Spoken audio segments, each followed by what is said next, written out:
Rusia menyatakan bahwa negaranya akan terus mengembangkan nuklir pada tahun 2023.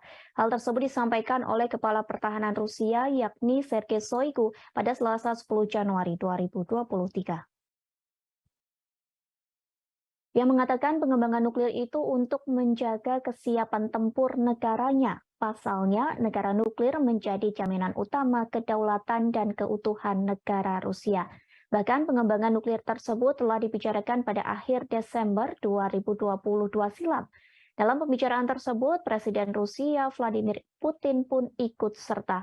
Mereka membahas soal pembagian peralatan canggih yang disediakan untuk pasukan nuklir strategis negara itu yang kini telah mencapai 91,3%.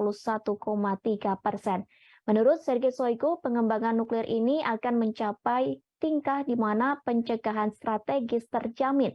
Bahkan ancaman Putin menggunakan nuklir pun terus menggema, namun memang Putin sempat menyebut negaranya tidak akan menggunakan senjata nuklir atau senjata pemusnah massal dalam kondisi apapun.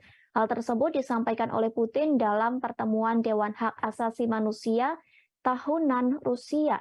Kapasitas Rusia untuk menggunakan senjata nuklir telah mendapat pengawasan yang meningkat sejak menginvasi Ukraina pada bulan Februari.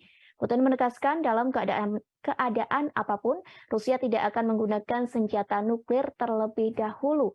Ia mengatakan Rusia tidak akan mengancam siapapun dengan persenjataan nuklirnya.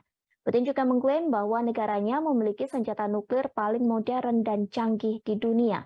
Putin juga membandingkan strategi nuklirnya dengan Amerika Serikat yang katanya telah melangkah lebih jauh dari Rusia dengan menempatkan senjata nuklir di wilayah lain. Pihaknya mengatakan negaranya tak memiliki senjata nuklir taktis di wilayah negara lain, tak seperti Amerika yang telah memiliki senjata nuklir di Turki dan sejumlah negara Eropa lain. Namun beberapa hari seusai pernyataan tersebut, Rusia kembali mengeluarkan ancaman nuklir baru kepada Barat. Terakhir, ancaman tersebut dilayangkan pada 14 Desember 2022 silam.